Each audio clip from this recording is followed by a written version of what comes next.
So I'm back down here in the woods, reassessing some of the damage from the wind. Now, right there's the property corner. It goes up all the way to the road. And then it goes down, and there's a pipe where I was pulling those walnut trees out the other day, and then it goes up to the top of the hill over there. Well, this tree here grew on the line. As a matter of fact, the tree grew on the other side of the line, and it fell across the way here. So, as an act of God, He has given me a tree. You know, that's how it works. If a tree is grown on a neighbor's property and it falls across the way, you can't take, you can't just come onto the property, cut the tree, and drag it back off, unless of course you ask the neighbor. As far as I know, the neighbor is, not going to ask me anything, but this tree here is going to come up right up the hill there because I'm taking it. It fell across. I'm not going to watch it rot, and it's too nice of a tree to, just let it go. But yeah, that's how these property lines work. There it is. Goes across here. I'm going to cut it off. I'm going to give it a good, you know what, there might be metal in that tree, so I'm going to give it a good 4 or 5 feet. Maybe 3 feet past that pipe there. Cut it off, and then I'll take the log. This one here is leaning. That's ours. I guess if it fell over to the right a little bit, it would be on the neighboring property, which it is not. Yeah, because just right at the tip of my finger, our property actually goes across the creek there a little bit. And there's a few maple trees. This here is all, another property owners. That's actually, yeah, that's another property owners. They used to be joined up, but they got separated years ago. But anyways, yeah, this tree here, it's a nice log. Not bad. It's ash wood. So I'm just going to be cutting that up. Okay, so anyway, as years go by here, this field keeps getting encroached by trees that come out of the washout there. This used to be one big field, this little one, that one there. And this woods, when my great-grandparents farmed it, they used to plow that with horses, from what I understand. I don't know how the hell you could, but I mean, you can do anything you put your mind to. But as I was saying before, there was barbed wire put in here a good many years ago, and there it is. It was pasture. So I kind of really got to cut these trees a little high if I'm going to get anything out of them. And that's a black birch, but it's it's not much of a log, so I ain't even worrying about it. But here's a red oak. Here's another one of these birches. It's hollow in the bottom. It's got wire into it.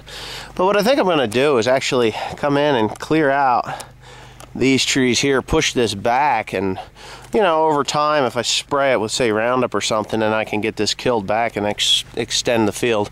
About 20 years ago, I was cutting firewood, and I had that washout there was all pretty well cleared out, but now it's growing up again, so I got a lot of work to do this winter.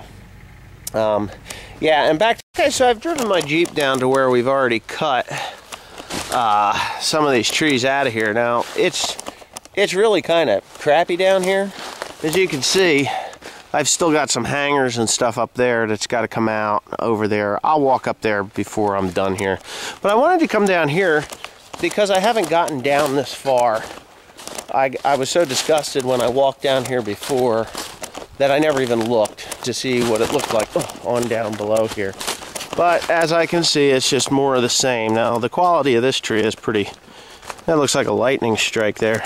No, there was another tree that grew out and caused that. So there might be some pretty cool grain in that.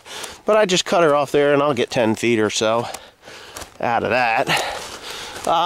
We were working down here the last few videos. As you can see, we were down in the hollow there. And we've got a lot of work to do yet there. Ooh, there's a white oak down there. Here's another red. So, as many logs, and I will show you how many logs we've got piled up. There's over 60 of them in that pile. As many logs as we've got piled up, there's that many more. There's a beech. This is a red I'm standing on. there's a white oak down there, and that's going to be tricky. You see where that hunting sign is down there? Here, let me zoom in. That hunting sign is, there is a property line there. And it goes, you see, a lot of people think that the creek is the line, which it's not. It's not even close. The creek runs like a snake. Property lines are straight. So from way up the top there, it comes down. The creek actually goes to the north, but the way the land lays, it slopes to the south, and then this slopes to the north, and it makes it look like the creek is straight, which it isn't. But anyways, yeah, we got a lot to do here. This is a really nice red oak from what I can see. We're just gonna have to, I'm just gonna have to start getting back onto this. I've taken a few days off because of the wet, nasty weather. But this afternoon, I think me and Tim and Dad are gonna come on down and just start cutting again. Oh, there's so many. So anyways, I'm gonna walk on down here and see if it gets any better or worse. I mean, there's, see, I'm walking downhill. And the farther downhill I go, the less I think it is, because, well, at least I thought it was. Here's another red oak. It's funny, and that's a big one too. It's funny, you just keep walking and boom, there's a ball of dirt. And then on the other end of it, you see a pretty nice sized tree. So, yeah, and if you can tell in my voice, I've got a cold. So it's making it a little difficult to breathe here with all the snot running down my throat. And yeah, just me rambling on a little bit. I'm gonna shut the camera off until I come up with, I think this might be the end of it. There was a trail here, and I can show you that. Geez, here's another red oak. A lot of reds. Here, there's a white oak. Red oak. Not white, red. Anyway, there's a beach. Over the log we go. And, I mean, there's a lot of mature ones here. So, I mean, even in a selective cut, we've still got a lot of selective cut trees to go. You know, and there's a white oak down there leaning. And that's leaning in the right direction, too. I think I'm going to go take a look and see what the property line says, because some white oaks are pretty valuable. And yeah, here's a nice one. It's got a stupid vine. I'll have to cut that off. But there's a nice white oak. Yeah, I think we're pretty good here. Yeah, that white oak is definitely on us. Definitely on us. There's a stake down below there, so that's in the creek. We might have to cut a section of that. But anyways, yeah, thanks for watching.